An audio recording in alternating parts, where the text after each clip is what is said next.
política, economía, realidad nacional. Presentamos La Entrevista, un espacio de análisis y discusión producido por YSUCA.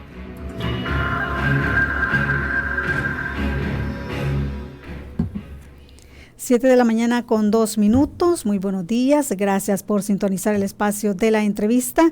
Les saluda Kenia Gómez. Este día vamos a hablar sobre desalojos y desplazamientos forzados. Para abordar ese tema ya se encuentra con nosotros en la cabina de YSUCA Rina Monti, directora de monitoreo de derechos humanos de Cristosal. Bienvenida, Rina. Muchas gracias. Buenos días. Gracias por acompañarnos. Bueno, vamos a abordar este tema importante, Rina, hablar sobre estos desalojos. Comencemos por eso. Últimamente hemos visto varias familias de distintas comunidades que han tenido que desalojar sus viviendas y esto depende de muchos factores, ¿verdad? Algunos casos que nosotros le hemos dado seguimiento como medio de comunicación tienen que ver con construcciones, proyectos urbanísticos, ¿verdad?, que se construyen en esta zona y estas personas tienen que abandonar sus viviendas. Otros tienen que ver también con proyectos del gobierno, proyectos como el Tren del Pacífico, por ejemplo, que hay algunas personas que ya están preocupadas, ¿verdad?, porque pues esa zona será intervenida. También el Aeropuerto del Pacífico en La Unión, nosotros pudimos ver esa situación. ¿Ustedes han conocido en Cristosal este tipo de casos, Rina? Sí, definitivamente en los últimos meses hemos estado recibiendo por diferentes vías, hemos conocido de algunos casos e incluso hemos hecho algunos acompañamientos directos porque son casos bastante complejos, son grandes cantidades de familias y lo que tenemos como una de las tónicas que se mantienen casi que en la mayoría de los casos es la falta de claridad de información de cuál será el futuro de estas familias. Por ejemplo, estuvimos conversando con algunas de las familias afectadas por lo del aeropuerto en el área de La Unión. Y lo que constatamos es que hay mucha presión de parte del gobierno, que definitivamente este ha sido un proyecto absolutamente inconsulto, es decir, que no se ha consultado de ninguna manera a la población, ni siquiera a la población a nivel nacional, pero en particular a la población que sería afectada, y esto ha traído mucha incertidumbre en las familias. No saben qué va a pasar, no saben si en efecto va a haber una transacción económica, es decir, se les van a pagar los terrenos, y además están muy preocupados porque en general las tasas, los costos de las viviendas y de los terrenos a nivel nacional se han disparado y temen que no será posible volverse a reubicar, sobre todo en zonas que son tan ricas a nivel agrícola, es decir, zonas a donde hay mucho acceso a agua y que son tierras fértiles que les permiten tener también sus labores agrícolas. Entonces, eso se percibe con mucha frecuencia. Aparte de esta zona que usted mencionaba de La Unión, ¿hay otras zonas para Central, Occidental, donde ustedes también han visto este tipo de casos? Sí, también hemos visto, incluso acá en el área metropolitana, acá en la zona de Nuevo Cuscatlán, también hemos conocido otras familias, que esos son más proyectos urbanísticos, es más o menos la misma tónica. En algunas ocasiones incluso mencionan que han llegado algunos funcionarios públicos de manera bastante prepotente a decirle que no es una opción, digamos. En el caso de aquí de Nuevo Cuscatlán, no son funcionarios públicos los que han llegado, sino que también son personas vinculadas a las empresas constructoras. Pero nuevamente es lo mismo, hay mucha preocupación por la falta de información en cuanto a cuál que va a ser de su futuro. También hemos conocido otras zonas en el área del litoral, en La Libertad, y es exactamente la misma situación. Y en esta área del litoral, Rina, esto estará vinculado también a los proyectos que se han anunciado también, que tienen que ver en esa área. Tienen que ver con esta área, con todos los proyectos turísticos que se están desarrollando, que nuevamente no se han consultado tampoco con la población y Y además, pues hay muy poca esperanza, digamos, de que esto realmente se vaya a convertir en un foco de empleo para la población, porque claro, lo que está pasando es que si tienen que salir de las zonas, no van a tener a dónde, no van a poder vivir cerca, y eso va a imposibilitar que puedan continuar laborando en estas zonas. Y lo más preocupante, sobre todo en recuperando las dos situaciones de la zona de Conchagua y esa de La Libertad, es que son personas que normalmente tienen labores bastante vinculadas a la pesca o a cosas particulares de la zona del litoral, ¿no? Y esto hace mucho más preocupante porque ¿qué van a hacer viniéndose a la ciudad? ¿Qué alternativas tiene un pescador en medio de San Salvador? O sea, no hay consideraciones más allá de las básicas, digamos, que es un terreno, sino que también en cuanto a su medio de vida, ¿no? Estamos hablando de rupturas culturales sumamente fuertes, además familiares, y que pueden suponer, digamos, además del desarraigo, suponer la ruptura de una forma específica de vida, y eso es sumamente preocupante para las poblaciones. ¿Y cómo debería procederse en estos casos? Porque, bueno, hablando en el caso específico del aeropuerto del Pacífico, en La Unión, por ejemplo, las personas que van a ser desalojadas, de ahí nos decían, como usted dice, tienen un trabajo bien específico, ellos son agricultores y son ganaderos, y esa zona es una zona donde tienen mucha agua, ¿verdad? Y las personas cuando nosotros las consultamos decían, si me llevan a otra zona, ¿cómo voy a hacer? ¿Me van a llevar a tierras que realmente son productivas como son donde ellos están en este momento? ¿O qué alternativas me van a dar? Eso es lo que ellos buscan, ¿verdad? ¿Cómo debería actuar el Estado en este tipo de casos? Pues ellos dicen que los están desalojando porque se necesitan hacer este tipo de proyectos, pero ¿cómo debería ser estos traslados? De hecho, es interesante específicamente la situación del área de Conchagua, en el sentido de que hay varios, y la gente lo sabe, eso es interesante, porque ha habido también un proceso de como investigadores, ya ellos mismos, digo esto que es por iniciativa propia, porque no es que el Estado se lo haya dado como información, pero ellos saben perfectamente que hay estudios que se han hecho dentro del mismo CEPA y dentro del mismo Estado, que están diciendo que la zona específica esta no es una zona estable, digamos, en cuanto al terreno, para poder construir algo tan pesado como puede ser un aeropuerto. Entonces, parte de las teorías que tienen es que también podría ser zonas donde se van a desarrollar proyectos turísticos y necesitan el agua, porque en realidad es una zona con mucha riqueza acuífera, y en realidad el terreno que se va a utilizar para el aeropuerto es uno que está, si no recuerdo mal, un poco más al norte. Entonces, saben perfectamente que al final parte, o podría ser parte de la intención de utilizar estas zonas, el poder extraer el agua, porque ya sabemos que hay una crisis hídrica en el país, que es absolutamente ninguna persona salvadoreña puede hacer caso omiso cuando se abre un chorro y sabemos que cuando hay agua. Entonces, poder encontrar lugares con ese nivel de agua es realmente una fortuna.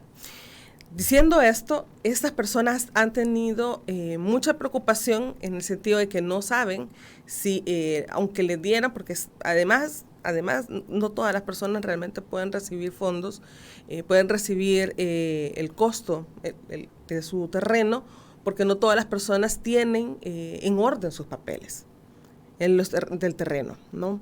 Hay muchas familias que tienen todavía problemas con otros familiares en cuanto a herencia. Esto, además, ir a luchar con un papel de herencia requiere un costo económico, y no todas las familias realmente lo pueden asumir, o incluso un costo de que algunos de los familiares están en el extranjero, y tampoco eso puede asumirse con la necesaria velocidad. Y esto también es otra de las preocupaciones, porque de acuerdo a lo que también se les ha planteado, habrá un periodo específico en el que ellos pueden demostrar que son dueñas o dueños de los terrenos. De no hacerlo en ese periodo, pues automáticamente quedarían fuera, y también podrían quedar fuera también de recibir un pago. Entonces, diciendo todavía, o sea, existiendo esa posibilidad de que todavía puedan perder totalmente los fondos, hace que todavía sea mucho más difícil pensar en otras zonas. Algunos de los casos que hemos conocido ahí han estado revisando otras opciones en la misma zona para poder comprar, y lo que ha pasado es que se han incrementado los costos de las tierras ahí, porque saben perfectamente que supuestamente van a recibir dinero estas familias y van a tener fondos para poder comprar otra zona. Entonces lo que han hecho muchos terratenientes o muchos dueños de terrenos ha sido incrementarlo.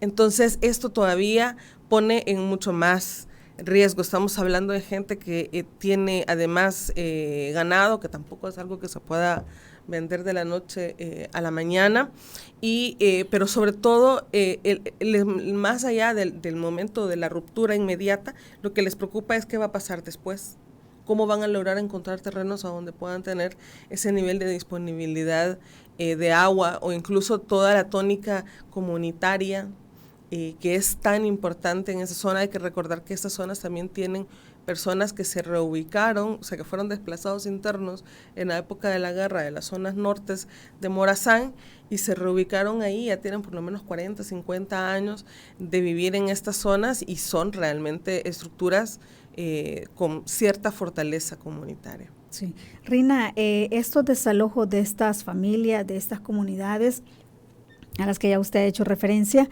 se ven obligadas entonces a desplazarse a otras zonas. ¿Esto podría considerarse también como un factor de un desplazamiento forzado interno en el país?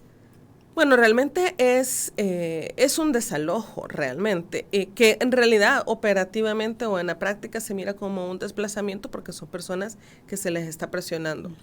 En la región hemos tenido varios ejemplos de desplazamientos, que estos son desalojos a la fuerza, incluso algunos perpetrados por el Estado. Algunos de los ejemplos más dramáticos que vimos en los últimos años han sido en Guatemala, en la zona de Izabal, a donde incluso se llegó a incendiar algunos de los hogares de las familias, con tal de expulsarles de las zonas. Eso definitivamente es una vulneración mucho más grave cuando realmente el perpetrador es un agente del Estado, porque parte de los derechos básicos fundamentales es el derecho a la vivienda, y es realmente todos estos planes están haciendo totalmente fuera de la voluntad de las personas, ¿no?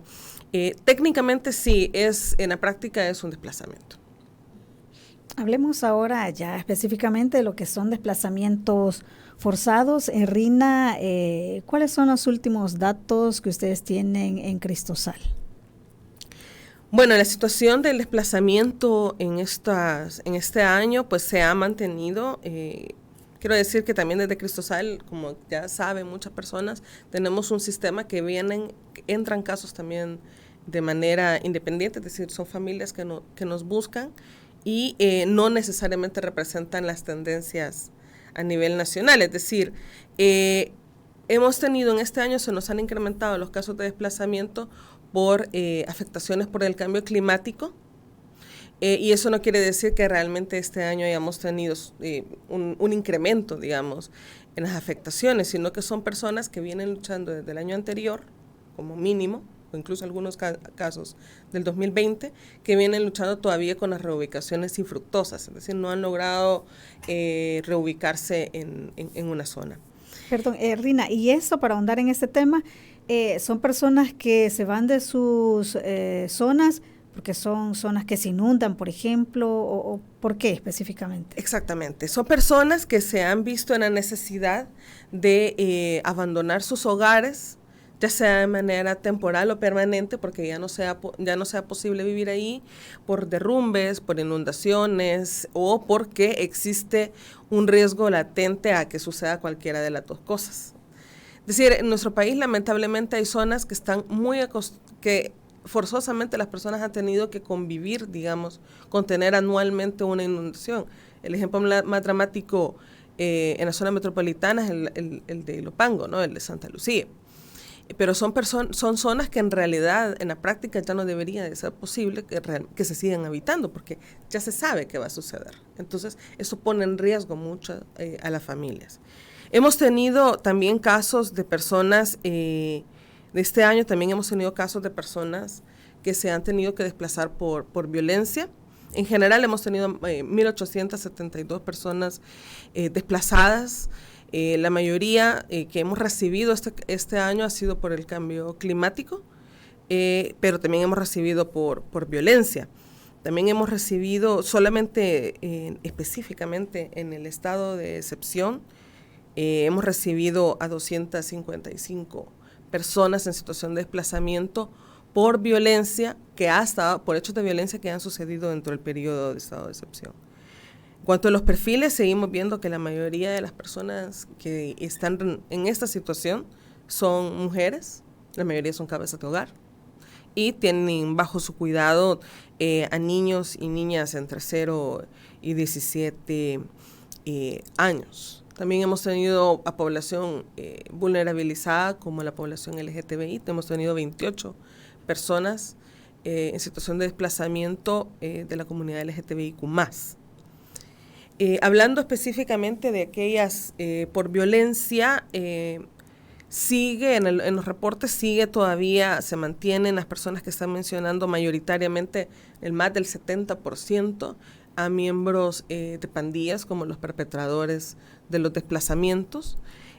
Sí, pero hemos tenido un incremento también en los policías. Tenemos el 5.7 en este momento de desplazamientos causados por la policía. Tengo que aclarar que no todos estos desplazamientos por violencia, es lo mismo que por cambio climático, sí. No todos son hechos que hayan pasado este año, ¿verdad? Hay algunos, la mayoría probablemente sí, pero no todos, son personas que en muchas ocasiones vienen desde el año pasado todavía luchando con no poderse reubicar en el país y no poder regresar a su hogar porque existe todavía el riesgo por pandillas o por otros hechos. Y a partir de el régimen de excepción, Rina, ¿han percibido ustedes que de alguna manera se ha reducido los desplazamientos forzados específicamente a causa de pandillas? No podríamos decir realmente que se han disminuido de manera oficial, digamos, porque tampoco Cristosal tiene posibilidades de tener presencia a nivel nacional, pero sí hemos tenido, realmente, si vemos el número de personas desplazadas en este periodo, en estos 6 meses, en comparación con el del año pasado, probablemente estamos hablando de una tendencia bastante similar. O sea, están más abajo de lo que estuvieron en 2018, 17, pero se mantiene bastante similar al año pasado. Eso nos puede dar una sensación o nos puede indicar o señalar que las condiciones del año pasado se mantienen todavía este año, a pesar de las condiciones supuestamente de control que se tiene de parte del Estado en los territorios. Es decir, de manera general no se percibe como una significativa reducción en esto. No se percibe como una. De hecho, hemos visto algunos, también en la práctica, digamos, los casos son bastante variados, digamos, la forma, quiero decir, en cómo están ejerciendo influencia las pandillas. Es decir, ahora tenemos casos incluso, por ejemplo, tan lamentables de personas que no solamente están señalando que ante una extorsión que no se pagó, sobre todo ahora que ya empezamos en el último mes y medio, hemos encontrado casos de personas que se han desplazado porque les están cobrando la extorsión atrasada. Entonces son por lo menos 4 o 5 meses de extorsión que no la estuvieron pagando, entonces ahora tienen que pagarlo acumulado y ante la imposibilidad de hacerlo, reciben una amenaza o algo o un hecho que les atenta contra su vida y tienen que desplazarse. Esto no es algo que veíamos el año pasado, por ejemplo, entonces, pero a la base sigue siendo una acción de pandilla. También hemos recibido otros casos de familias que señalan que las pandillas les han culpabilizado de que ellos hicieron una llamada anónima, por ejemplo, y que por la llamada anónima han capturado a un pandillero de la zona. Entonces, son señalados, son acusados de esto y se convierte en una amenaza de tienen que irse acá, etcétera. Entonces también se ven en esa situación. En ambas posibilidades, en ambos ejemplos, vemos que todavía hay, se percibe la influencia y el poder, digamos, que tienen las pandillas en los territorios. En el caso de los policías, decía usted que un 5%, ¿verdad?, son causantes también de esos desplazamientos forzados. ¿En qué casos específicos, por ejemplo, es que una persona tiene que desplazarse por un agente policial? Hemos tenido también distintos casos. Hay algunos que sí han sido más de amenazas directas, por ejemplo, también de extorsiones por parte de policías, de decir, me tienen que dar una cuota y a cambio no me llevo a alguien de su familia, en el marco del régimen de excepción, a donde no hay ningún tipo de... el sistema en este momento está vulnerando los derechos de todas las personas, en el sentido de que no necesita el policía llevar una evidencia y decir, ok, mire este papel, esto es lo que a mí me demuestra, ¿no? Entonces, claro, eso es una amenaza que además las familias saben que es muy probable que puedan cumplir. Entonces, hemos tenido estos casos, hemos tenido casos incluso de problemas problemas personales, familiares, a donde también ha existido nuevamente el mismo tipo de amenaza de decir, si no me dan, incluso tenemos un caso de herencia, ahora que lo recuerdo, también si no acepta cederme los derechos de esta casa, pues me llevo a tu hijo, etcétera. Entonces, eso también se convierte en un causal de desplazamiento. Y las familias, claro, en estos casos saben perfectamente que las probabilidades de que puedan llegar a interponer denuncia señalando a un agente del Estado puede ser incluso automáticamente percibido por el sistema como, si lo anda buscando la policía es porque usted debe algo. Entonces, puede ser incluso una especie de acelerador para la captura, ¿no? Entonces, obviamente, estos casos quedan todavía en la impunidad.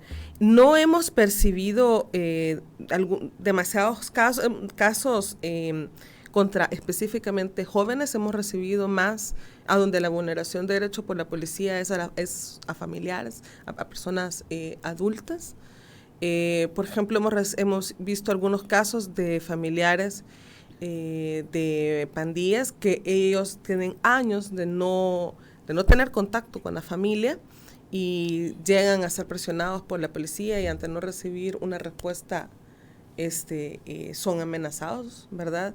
Y tienen que verse desplazados, y lamentablemente esto no es algo que puedan controlar tampoco las familias en cuanto a develar incluso la ubicación de su familiar, cuando en muchas ocasiones pues ya sabemos que ellos o ellas también hacen sus grupos y se van de sus hogares. Sí. Y esto ha cambiado, Rina, porque, recuerdo que antes se mencionaba que en el caso de los policías era más contra la gente joven, ¿verdad? Pero usted dice que ahora es a la familia. Sí ha cambiado en ese sentido, en que ahora es con los policías son más a familias que específicamente a individuos. En los años anteriores veíamos también esto de la extorsión a familias para no detener a chicos, también sucedía, pero a donde nosotros veíamos que la víctima directa en estos casos era el joven. Ahora no lo vemos más a familias, a personas adultas. En el caso de la Fuerza Armada, ¿tienen ustedes algún caso también? Hemos tenido casos, son menos casos. La mayoría son a policías.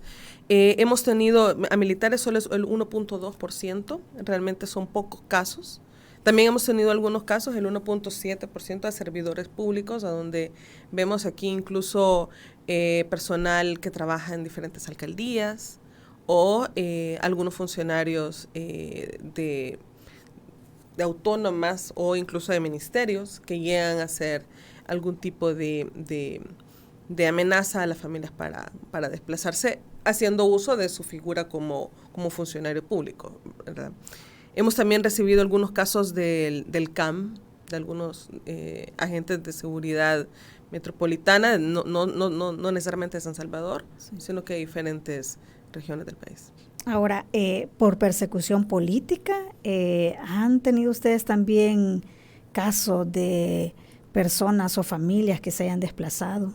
Sí, definitivamente hemos tenido casos por persecución política. Incluso exfuncionarios públicos, sobre todo a niveles de alcaldías, que fueron concejales, y que sobre todo en el régimen, eso específicamente de hecho en el régimen de excepción, de personas que llegan y la policía les dice, ya sabemos lo que pones en las redes sociales, te vamos empezate a callar porque si no te vamos a detener, y han tenido que salir del país. Estos normalmente no son reubicaciones nacionales.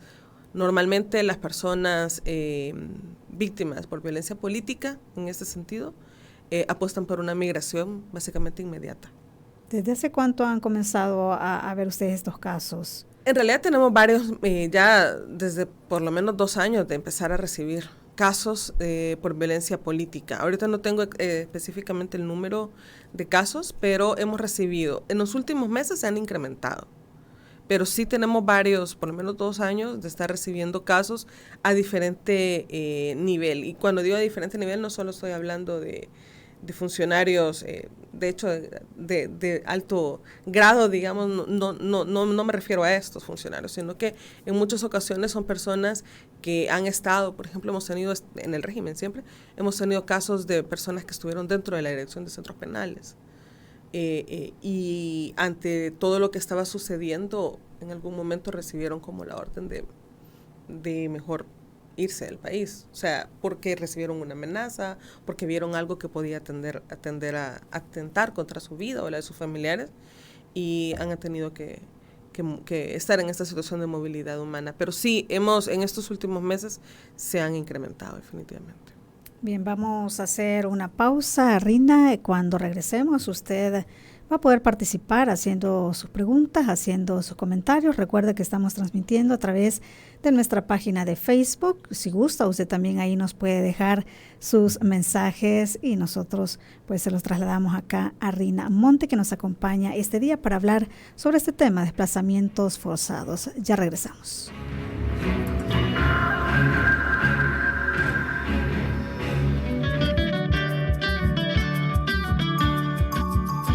Somos la estación que te acompaña siempre. YSUCA, la voz con vos. YSUCA, siempre con vos. 91.7, la voz con vos. Solo el que se prepara, progresa. Busqué emplearme por mucho tiempo, pero en ningún lado me contrataban. Mi hermano me dijo que en INSAFORP podía tomar cursos sin costo y con ese conocimiento tendría más oportunidades. Tomé el curso de administración de redes sociales y ahora estoy más preparado para conseguir mi primer empleo. ¿Y tú qué esperas? Encuentra en insafor.org.sb y en capacitateParaElempleo.org el curso ideal para ti y comienza a cambiar tu futuro desde hoy, porque aprender te abre puertas. INSAFOR, formando un mejor El Salvador. Descubre los cursos de formación de INSAFORP y decídete a cambiar tu futuro hoy. Aprender te abre puertas. Palabras sin ataduras. Palabras puntuales sobre aspectos de la realidad.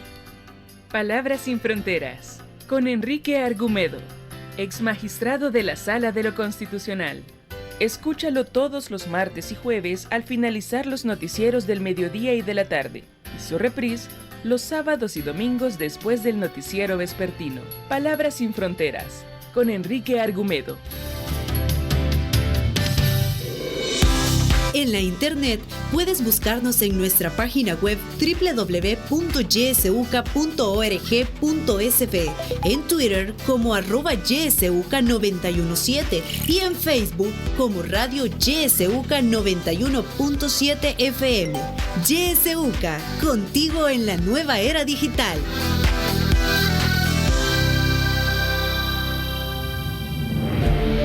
Sintoniza Radio YSUCA en el 91.7 del FM. La voz con vos.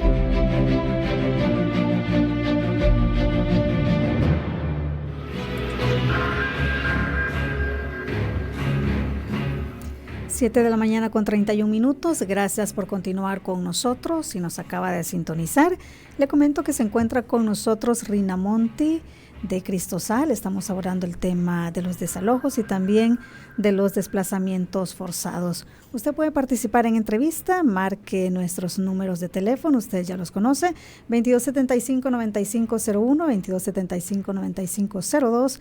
Recuerde también nuestro número de WhatsApp siempre está habilitado y nos puede dejar sus mensajes de voz o de texto 7571-2779 o si gusta también puede hacerlo mediante llamada directa.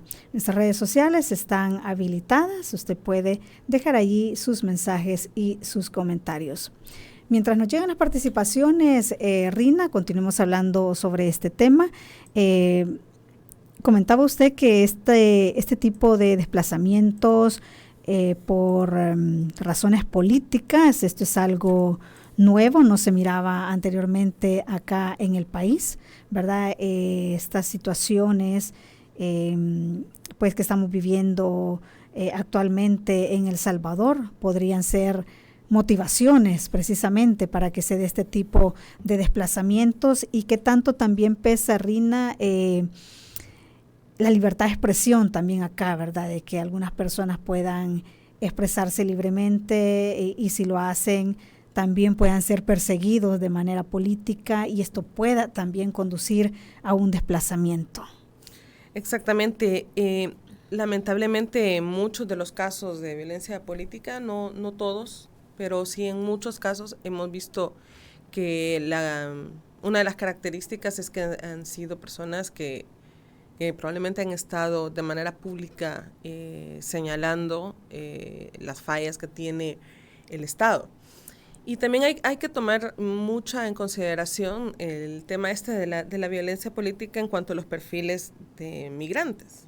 Es decir, El Salvador ha sido históricamente un país que ha apostado a la migración como un método de resolver diferentes problemas. Mayoritariamente, históricamente sabemos que una de las causales de migración histórica ha sido el tema económico.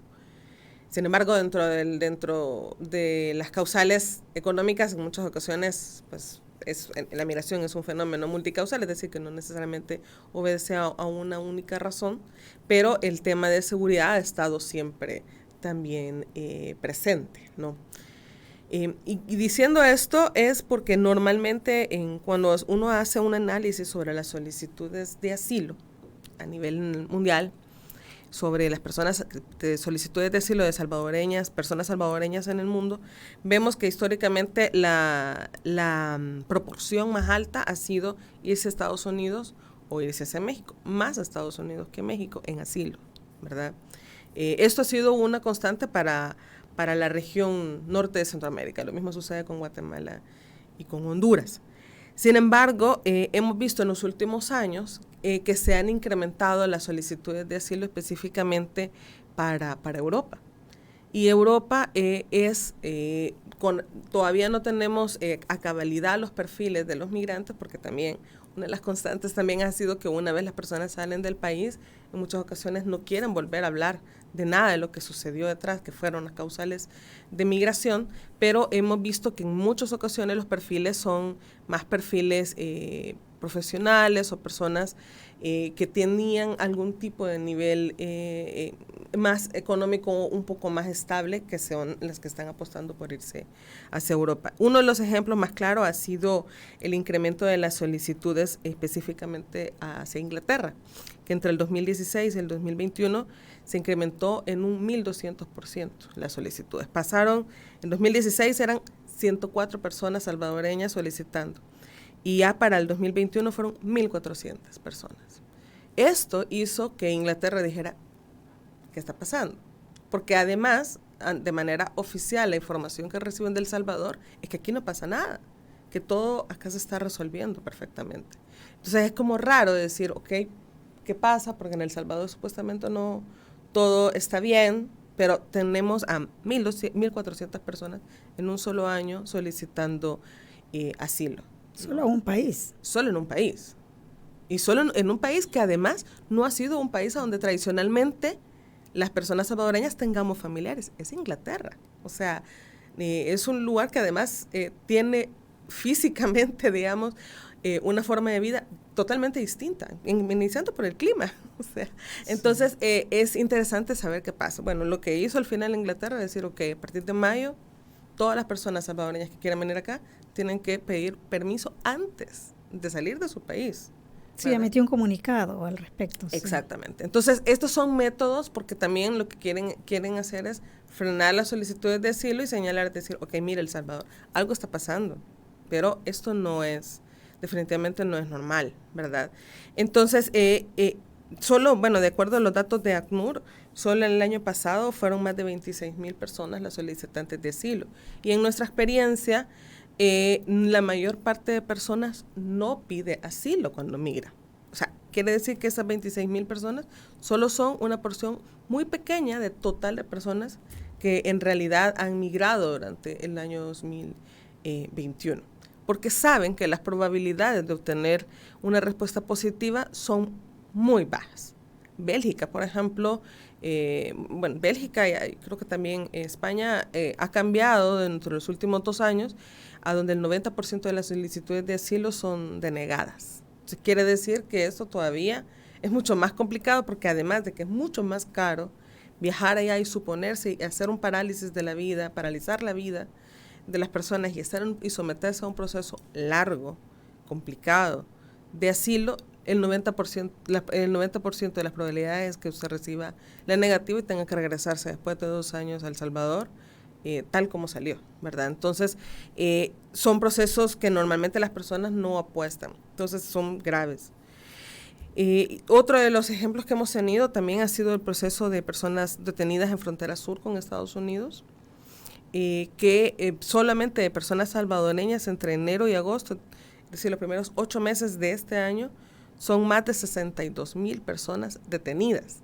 Y sabemos perfectamente que el destino de muchas personas migrantes no es Estados Unidos. Entonces, nuevamente, es solamente una de las porciones de las personas que han migrado en estos primeros 8 meses de este año.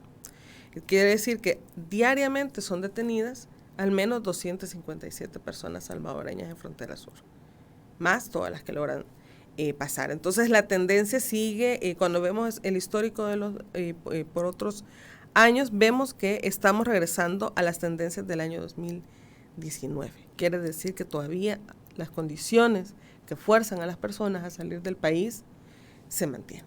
Nada ha cambiado entonces. Vamos a leer algunos mensajes que nos llegan por las redes sociales. Dice Rudy Ramos, hoy está de moda los desalojos de las comunidades por parte del Estado, violentando el derecho a una vivienda, y culpa a las pandillas cuando todo el mundo sabe que el gobierno creó una expropiación, una ley de expropiación para quitarle casas y terrenos a los campesinos. Otro mensaje dice, el régimen de excepción nace en el marco de violencia común y eso le da el tinte justificativo, pero pasado el término legal para que fue creado, se vuelve un instrumento de carácter político antidemocrático. El desplazamiento forzado por violencia política es típico de los gobiernos autoritarios, parece norma, dicen. Tenemos también audios que nos han llegado, vamos a escucharlos. Muy buenos días, Kenia, muy buenos días, Rina, un saludo. Yo quería hacer mi comentario y sobre esto una valoración. Mi comentario es que los desplazamientos internos y externos de salvadoreños siguen habiendo por motivos de violencia y algunas otras razones que tienen que ver con la economía, etcétera, etcétera. Ya se ha detallado. Pero a mi criterio, la violencia ha dejado de ser ejercida en alguna medida por las pandillas y por otros grupos delincuenciales y está siendo ejercida ahora por el Estado. Creo que hay una vulneración de derechos humanos en donde las personas tienden a temer y desplazarse. Incluso, lo voy a decir aquí y lo voy a decir, hay personas que estuvieron en grupos delincuenciales, o grupos de pandillas, pero que o pagaron ya su delito, o nunca fueron juzgados, o ya no pertenecen a las pandillas, y han tenido que desplazarse de sus lugares porque ya hay alguien que les les puso el comunicado a la policía para que los anden buscando. En fin, hay una cantidad de formas ahora de ejercer esa violencia. Lo que pasa es que ahora todo el mundo está satisfecho de alguna manera, pero dijéramos que esa satisfacción que tenemos algunos es un sufrimiento que están pagando otros, ¿verdad? Muy buenos días y un saludo. Muchísimas gracias, un saludo para usted también. Tenemos una llamada en línea. Buenos días. ¿Aló? Sí, buenos días. Le escuchamos. Bienvenida a su invitada. Quiero decirle que este presidente traicionó al pueblo tremendamente, como un pecado mortal de los que Dios no perdona, porque cuando era candidato prometió muchas cosas en pro del pueblo en general, pero ya él tenía la mira de servirle al gran capital, porque ahorita solo un ciego y un sordo selectivo puede pensar de que va a trabajar, porque no ha trabajado para el pueblo mismo. Y quiero decirle de que este señor, el año pasado, o creo que el antepasado, él se pronunció una ley de expropiación de tierra, que cuando el gobierno quisiera algún lugar, él tenía todo el derecho a través de esa ley de comprarla al precio antiguo, porque así lo están haciendo. Si yo di 300 colones por algo hace 50 años, así las tiene que pagar él. Por lo tanto, es una explotación tremenda y también dañando al pobre, ¿verdad? Porque aún en los terrenos públicos que al pueblo le pertenecen, está extrayendo esa tierra. Por lo tanto, este señor, la mira era servirle al gran capital, y por lo tanto eso es lo que está haciendo con las grandes destructoras del medio ambiente, la construcción de solos residenciales carísimas y tantas cosas. Está aboliendo la agricultura en lugar de aprovecharla y darle más abundancia.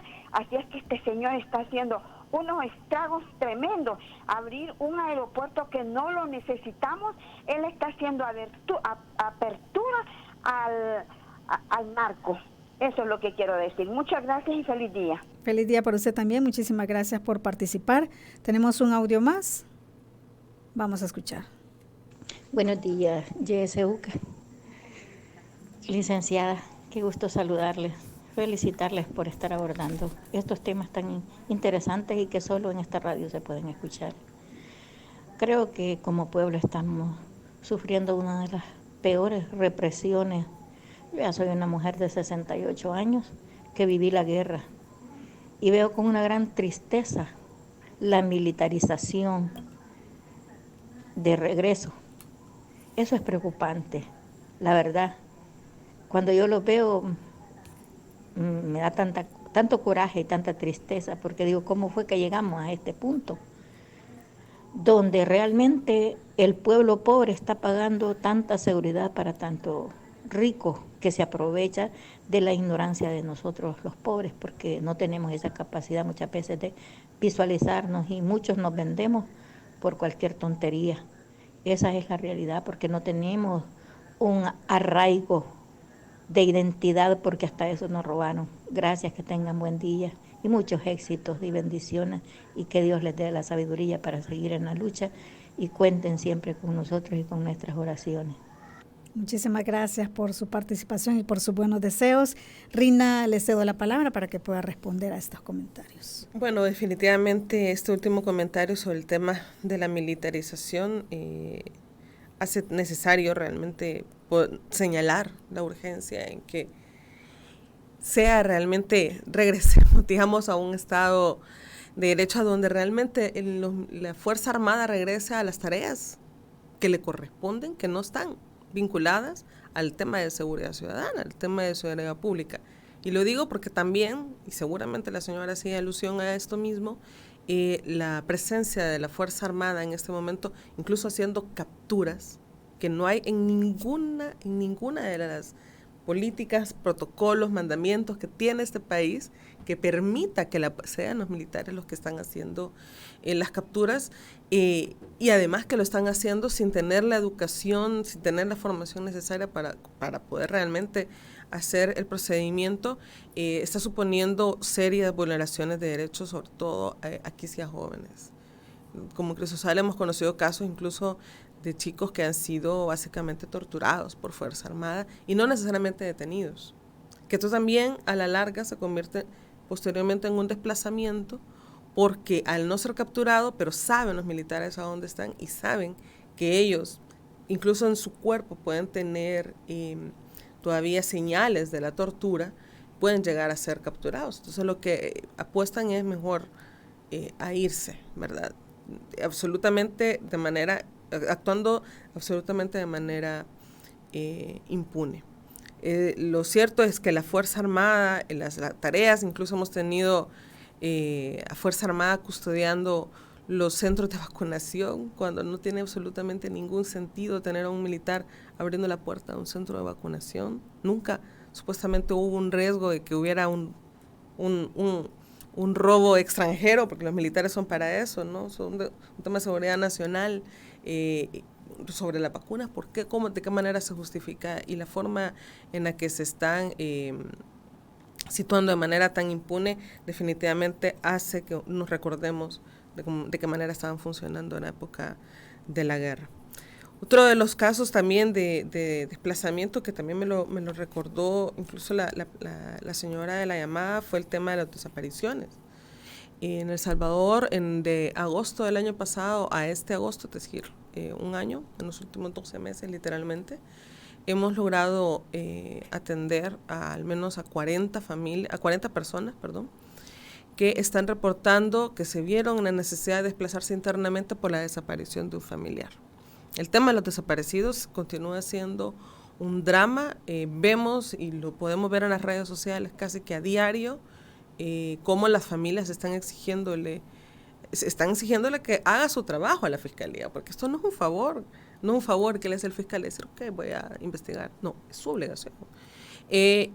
Fuera de tener una atención en materia de investigación para poder determinar la ubicación de la persona desaparecida, está habiendo pues mucha negligencia, además poniéndolos en riesgo las familias al punto en que se tienen que desplazar, porque básicamente reciben papeles o notas que les dicen que dejen de estar buscando a su familiar en las zonas. Entonces eso hace que éstas se vean en la necesidad de desplazarse. Dejan hasta notas. Sí, hemos conocido algunos de los casos que les dejan notas que les dicen deje de estar buscando, déjelo que ya se fue con Dios, ¿verdad? Entonces son claras notas de los victimarios, ¿no? Entonces son claras notas de decir deje de estar llamando la atención, sino que ya está. Entonces, fuera del estado de estar, porque claro, una nota es evidencia de que que el perpetrador está cerca de la familia. Debería haber una acción inmediata policial para poder investigar y tal, y fuera de esto es como no lo toman en cuenta y ahí está. Sabemos que hay fosas clandestinas, sabemos que hay cuerpos y sabemos perfectamente que no hay voluntad política de poder identificar los cuerpos que están adentro para poder determinar realmente si las personas desaparecidas, que eso solamente es uno de los pasos, poder identificar el cuerpo y poder devolverlo a sus familias y obviamente eso abrirse un caso para poder proceder a una investigación y poder determinar quiénes son los victimarios. Pero fuera de eso realmente hay una falta total de atención de parte del Estado. Significa que estas personas, Rina, hablando de estas personas que tienen familiares desaparecidos, tras esa dificultad que ya viven y ese trauma de estar en la búsqueda de su familiar, también se enfrentan a este desplazamiento que deben hacer precisamente por este temor a represalias que puedan haber de parte de algunas autoridades. Es decir, es un dobles casos, ¿verdad? Y ellos tienen que cargar con todo esto. Exactamente. Además de que tienen que, ese es un tema de revictimización terrible, que tienen que hacer por su propia mano, digamos, andar colocando fotografías o estar haciendo notas o diferentes métodos, digamos, que pueden para poder pedirle, no solamente al Estado, sino que en general a la población, que también les ayuden en la búsqueda. Entonces, básicamente se percibe mucha soledad, obviamente mucha impunidad, ¿verdad? Porque, vuelvo a decirlo, el trabajo del Estado no es solo encontrar el cuerpo y entregar el cuerpo. Eso es uno de los pasos. sino que también hacer todo un proceso de investigación que no solamente basta con hacer una captura. Y lo digo específicamente por el caso de Chalchuapa. Es decir, aquí tenemos una captura, pero hay demasiados testimonios, incluso evidencia que también están señalando que habían otros vinculados y no hay más un proceso de investigación, tampoco hubo más identificación de cuerpos y demás. Entonces, tal pareciera que también el tema probablemente tiene mucho que ver con no querer identificarlos, tampoco los cuerpos como personas que fueron asesinadas durante un periodo específico, ¿verdad? Esa tendencia, por ejemplo, en los datos oficiales de no contabilizar dentro de las personas, dentro de los homicidios, a las personas que murieron por el estado de excepción, incluso las que están muriendo dentro de los centros penitenciarios, y son personas. O sea, todavía con el agravante de que son personas que han muerto bajo la custodia del Estado. O sea, eso todavía es muchísimo más grave y ni siquiera en muchas ocasiones se contabiliza. Entonces, sí hay una falta grave a los derechos, no solamente, obviamente, de las personas asesinadas, sino que también de los familiares, y mucho abandono a las víctimas.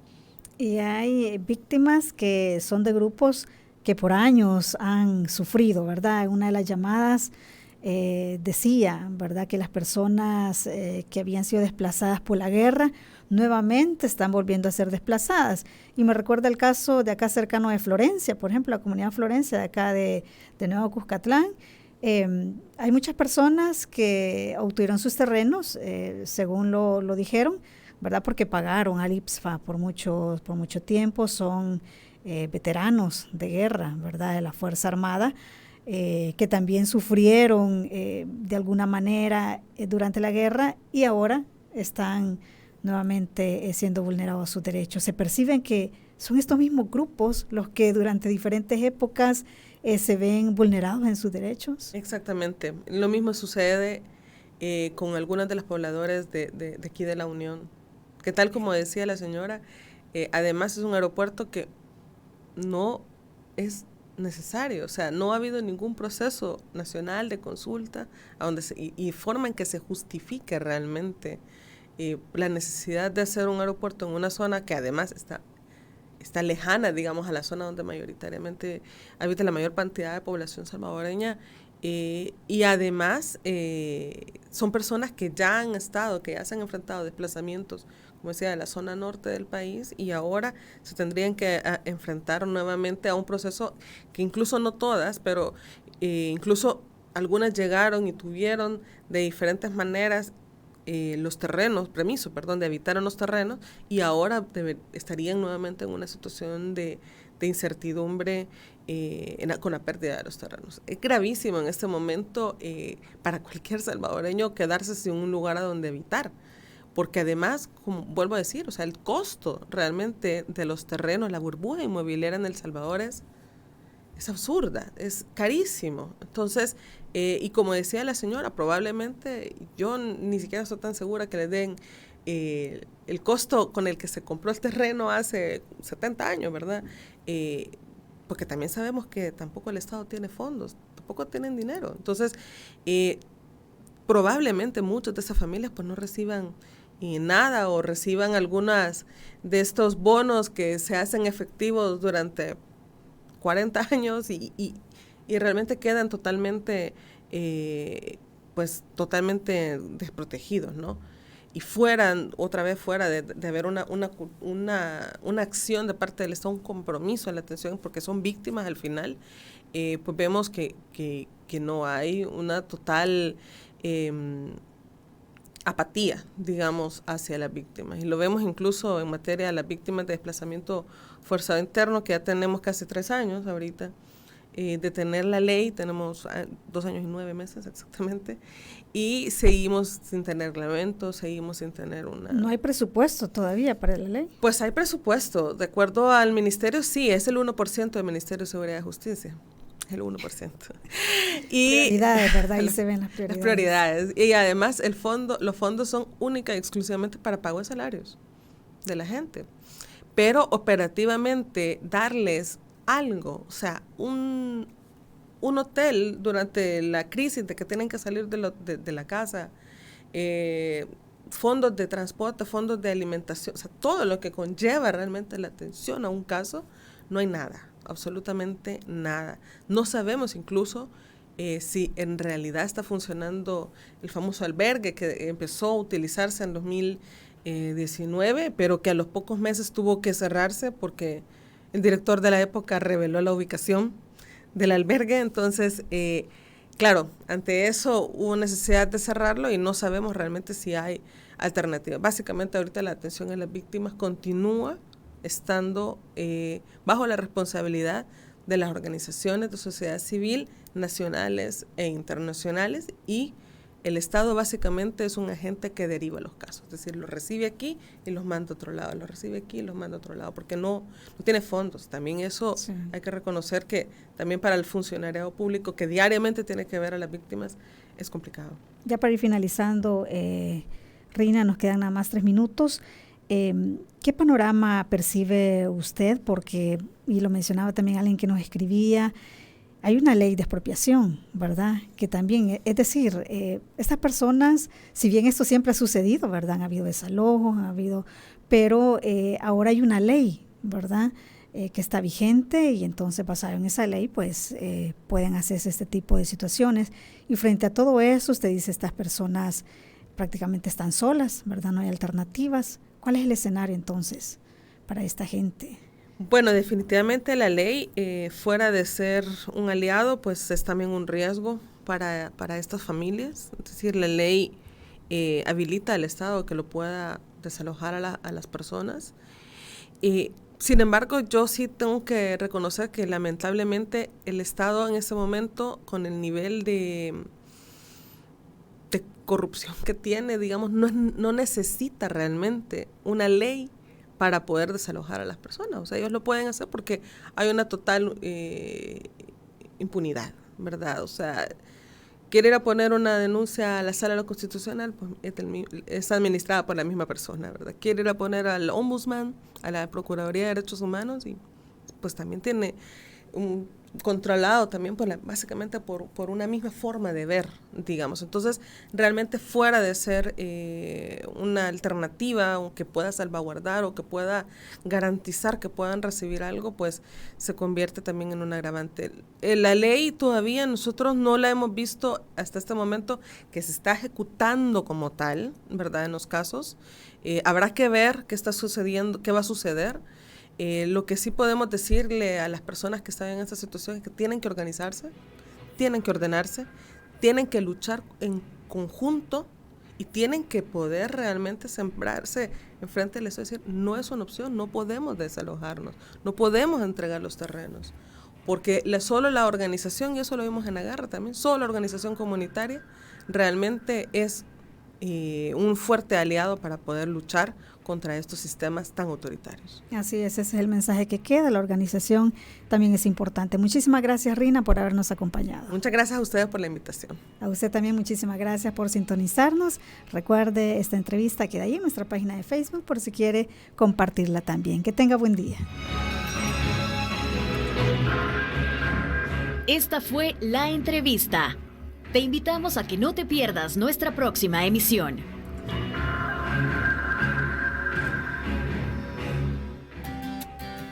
Disfruta tu mañana en compañía de Radio YSUCA.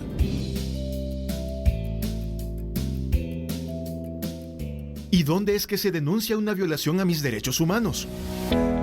En la Procuraduría para la Defensa de los Derechos Humanos. A ver, te lo digo fácil.